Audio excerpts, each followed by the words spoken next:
Olá, hoje eu quero apresentar o que seria um argumento válido.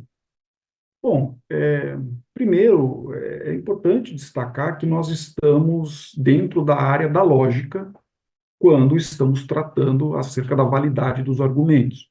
Lembrar que a lógica é mais uma área entre outras áreas da filosofia, por exemplo, a metafísica, a teoria do conhecimento, a ética, a filosofia da religião, filosofia da linguagem, filosofia da mente, filosofia da matemática, a estética, a própria história, né, da filosofia é uma área muito investigada, principalmente no Brasil.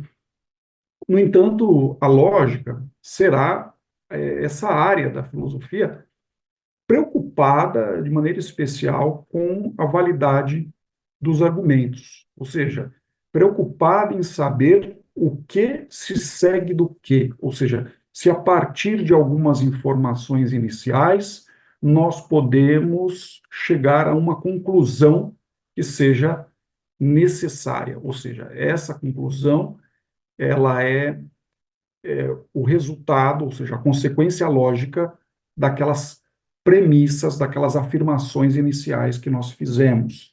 Um exemplo disso, um exemplo assim muito claro disso, seria aquilo que a gente encontra, por exemplo, nas histórias de Sherlock Holmes, né? Então, o Sherlock Holmes começa as suas investigações.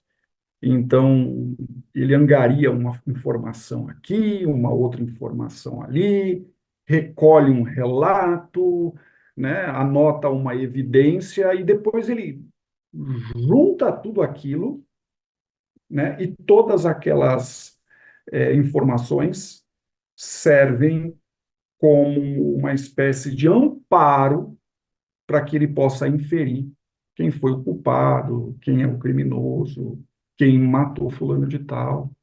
Então, quando o Sherlock Holmes faz isso, ele realiza aquilo que a gente chama de uma inferência, né? Mais precisamente uma dedução. A dedução ela pode ser definida da seguinte maneira: quando, a partir de algumas informações iniciais, nós conseguimos inferir com toda certeza uma determinada conclusão, de modo que aquela conclusão é uma consequência lógica das premissas. Então, o que seria, né, oferecer as razões de um argumento? É justamente oferecer todas essas informações iniciais, por meio das quais eu possa sustentar uma determinada tese, que é a conclusão do meu é, argumento. Veja que é nesse sentido que a filosofia ela tem a lógica como uma área propedêutica. O próprio Aristóteles já via a lógica como uma área propedêutica, ou seja, ela vem antes de todo o aprendizado filosófico, porque é justamente aquela arte que nos ensina a pensar de forma ordenada, a pensar de forma disciplinada. E isso é importante para todas as outras áreas da filosofia, a metafísica, a teoria do conhecimento, a ética, a filosofia da religião e assim vai. Mas não só a lógica nesse sentido, como essa área que investiga, né, os princípios e métodos de inferência, que estuda os argumentos, que tenta entender o que se segue do que, não só para a filosofia ela é importante, mas ela é importante para outras áreas também, né? Por exemplo, para a física, para a biologia, para a matemática. Então, todas as áreas vão trabalhar tentando dar as razões para as suas afirmações, né? Então, dar as razões para inferir algo significa justamente oferecer subsídios, ou seja, informações, proposições verdadeiras, por meio das quais eu me amparo para que eu possa sustentar uma determinada tese. Então, nesse sentido, no argumento, eu veria um elo, eu diria, entre a filosofia e todas as outras áreas, sendo a filosofia, mais precisamente a lógica, essa área que vai cuidar desse instrumento tão importante para o filósofo, que é o argumento.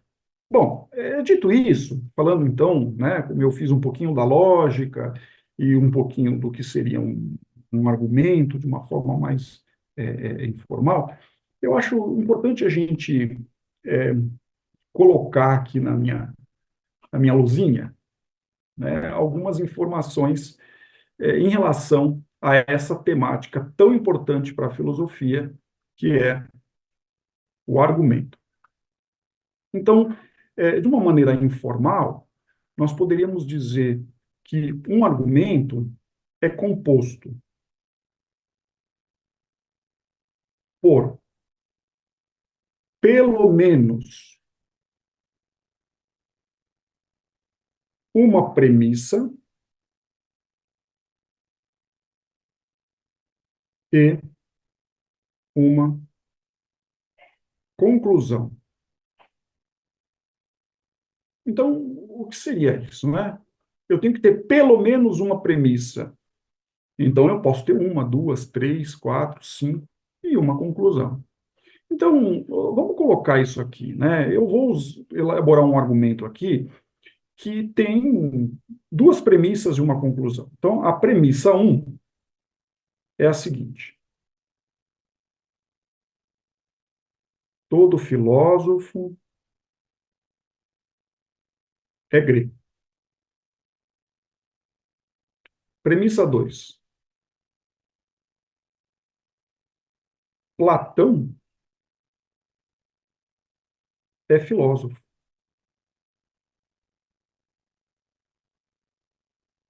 E a conclusão: Platão é grego. Bom, aqui eu tenho um argumento.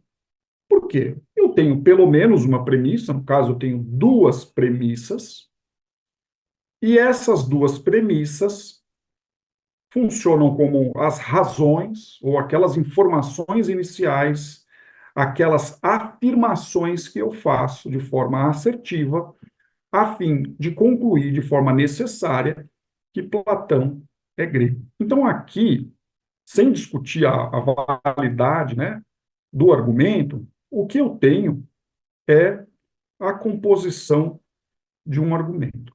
Agora, veja, de uma maneira mais formal, o argumento ele também tem algumas características, né?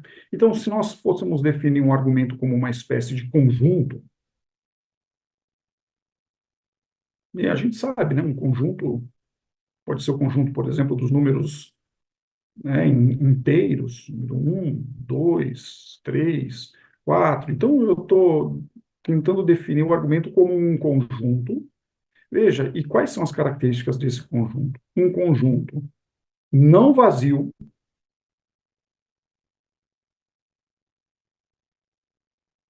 e que é finito. Vamos entender aqui essas duas características do argumento. O conjunto não pode ser vazio, né? O conjunto do nosso argumento, porque um argumento tem que ter pelo menos, uma premissa e uma conclusão. Então, ele não pode ser vazio. E ele precisa ser finito, ou seja, ele não pode ser infinito. Por quê? Veja só, se eu tenho a premissa um, blá, blá, blá, premissa 2, blá, blá, blá, premissa 3, blá, blá, blá, e infinitas premissas, eu nunca vou poder concluir nada, porque eu nunca terei como avaliar todas essas premissas. Então, é nesse sentido que um argumento ele é finito, ele tem um número preciso de premissas. E essas premissas, então, funcionam como informações iniciais por meio das quais eu elaboro a inferência que me leva a concluir algo, né? Então, veja que um argumento não pode ter infinitas premissas. Então, veja, de uma maneira mais informal, nós podemos dizer que um argumento é um conjunto não vazio e que é infinito. E aí, continuando essa definição, e acredita-se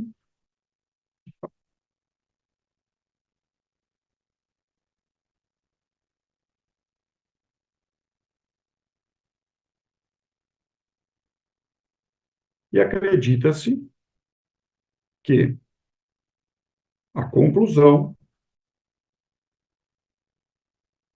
é consequência lógica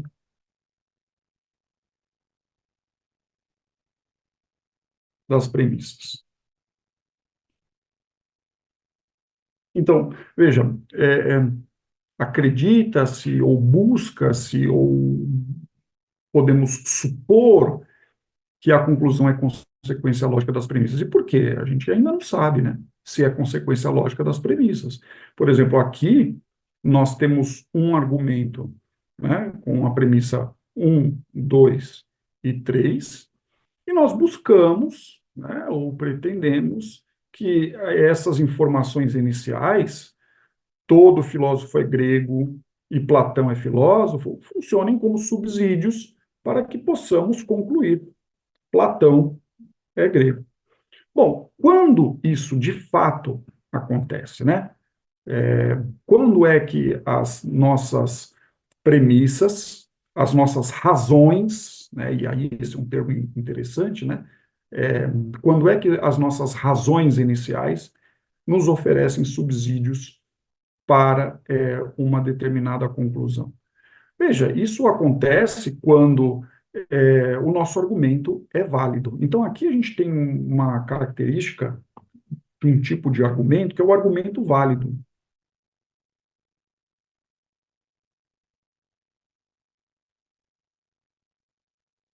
Então, o que seria um argumento válido, né? Poderíamos dizer assim, definir de uma forma bem formal, argumento e precisa, né? Um argumento válido.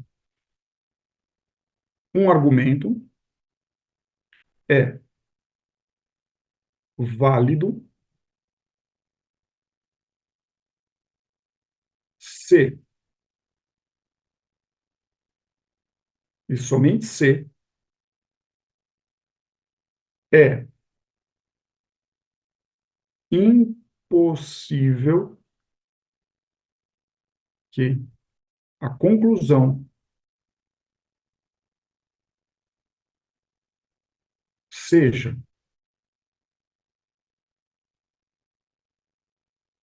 falsa no caso em que as premissas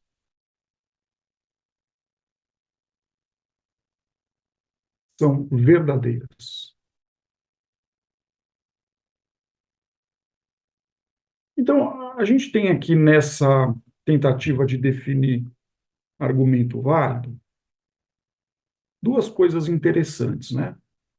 A primeira é que, no caso em que as premissas são verdadeiras, ou seja, supondo, né, que a premissa um seja verdadeira e a premissa 2 seja verdadeira, é impossível que a conclusão seja falsa.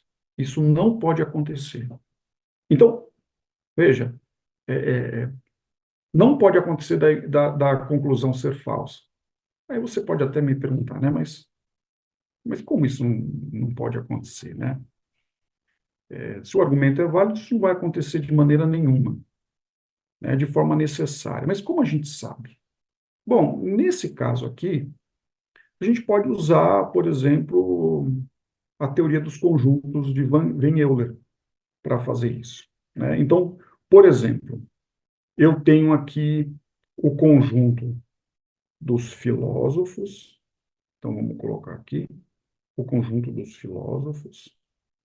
Eu tenho aqui o conjunto daqueles que são gregos,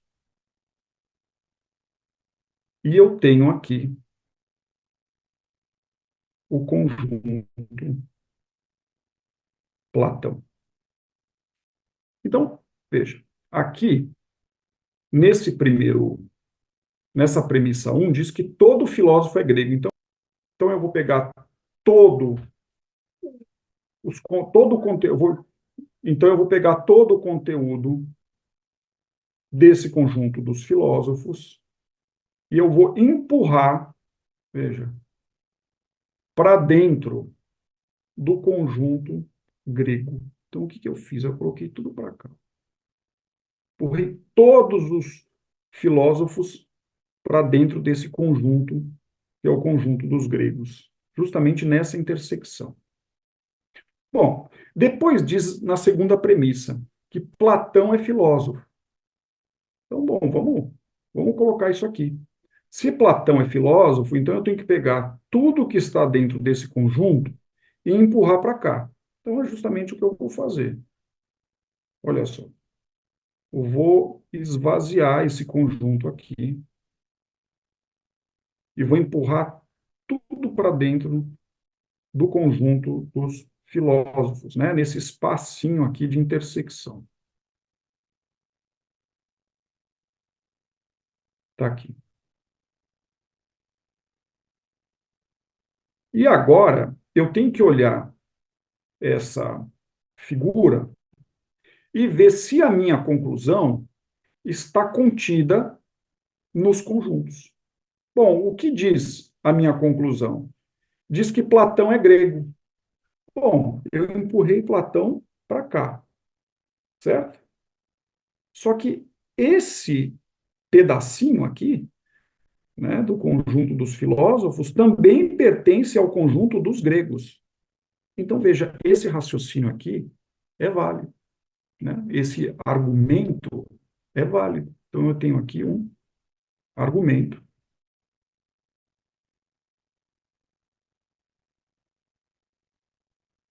um argumento válido. Existem vários métodos, né, para que a gente possa fazer isso. Eu usei aqui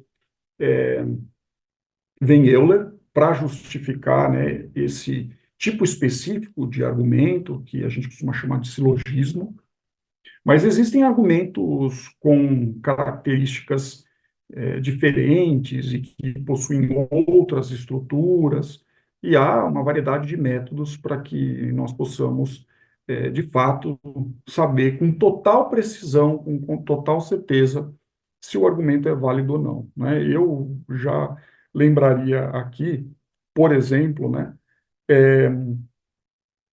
as tabelas de validade ou tabela verdade, e também os tablôs, que são métodos muito usados na lógica proposicional clássica, né? Uma lógica que surge a partir de um artigo escrito por Frege em 1979, e ele, nessa obra chamada Conceitografia, ele coloca lá esse método que ele criou para avaliar argumentos, e é um método hoje muito usado, mas existem, claro, além desses métodos, outras lógicas, outros métodos, e tudo isso para dizer o seguinte, que o argumento válido é algo de extrema importância para quem quer filosofar com rigor, para quem tem, de fato, uma preocupação cognitiva, né? Para quem de fato é um amante do saber, um amante do conhecimento, no sentido de buscar o conhecimento. E não se trata necessariamente de convencer o outro, trata-se de demonstrar ou mostrar, né, que aquele raciocínio ele está bem organizado, ele está bem orquestrado, e aquele que, de fato, vive a partir, né, da racionalidade vai anuir a essa forma de pensar, ou, claro, levantar um outro argumento que pareça ser mais é, plausível. Então, é dessa maneira que a filosofia ela pode nos ajudar a pensar de forma ordenada, a pensar de forma disciplinada. Até mais.